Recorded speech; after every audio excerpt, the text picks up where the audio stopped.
And good evening. Thanks for joining us on this historic night in Metro Atlanta. Rick Fulton, along with Tracy Hutchins and the entire Atlanta News First team, covering what we anticipate to be indictments of former President Donald Trump and perhaps some of his allies related to alleged interference with the 2020 election here in Georgia. We're glad you're with us. And if you're just joining us now, we are waiting to hear any moment now from Fulton County DA Fani Willis, whose office has been conducting this investigation essentially since the very first days after she assumed her position as district attorney. And you can see the room now where we're going to be hearing from DA Willis any moment now. They're getting the microphones all set up so that she can come out and address reporters and the people of Georgia and Fulton County and the entire country and let them know exactly what the grand jury has decided. We've been reporting on the possibility of 10 indictments being handed up,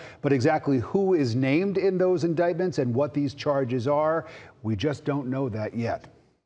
All right, we do have a number of crews covering this. We do want to go to Atlanta News First, Tori Cooper, who's outside the Fulton County courthouse for us. And Tori, you've really been out there. You were able to speak to that Atlanta journalist and activist George Chidi. He was one of the ones expected to testify in front of the grand jury, but did not get a chance to. He said they had pretty much heard all they needed to hear.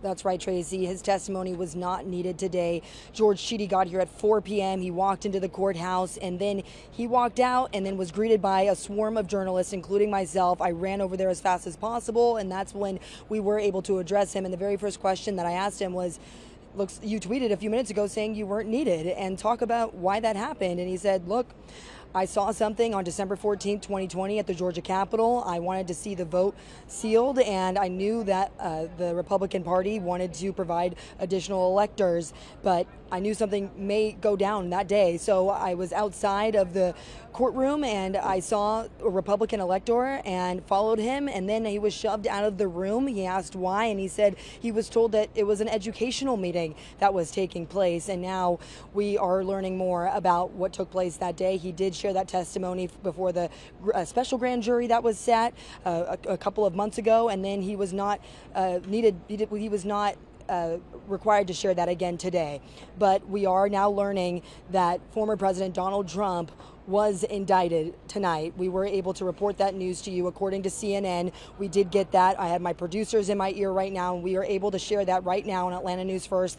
Of the 10 indictments that were handed up, the former president was named in that, and we are going to get a look at the counts that he will be facing, the charges that he will be facing in this indictment. And this is something that has had the eyes of the entire country right now. And I've seen other people that were called to testify today, and we heard from former Lieutenant Governor Jeff Duncan, who did share that this was going to be a pivotal moment, that we were going to hear a lot and we were going to have to heal from a lot. So now we have our reporters inside and they are just waiting to hear from DA Fani Willis. So we are going to be standing by to hear from her and officially see what's next in this investigation.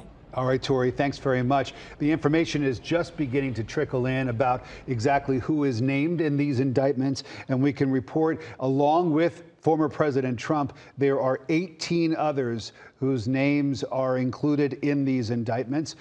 We don't know exactly who those people are, but of course we're going to be learning that once that indictment is unsealed and made public any minute now. And no doubt that DA Fani Willis is the one who wants to make all that information public.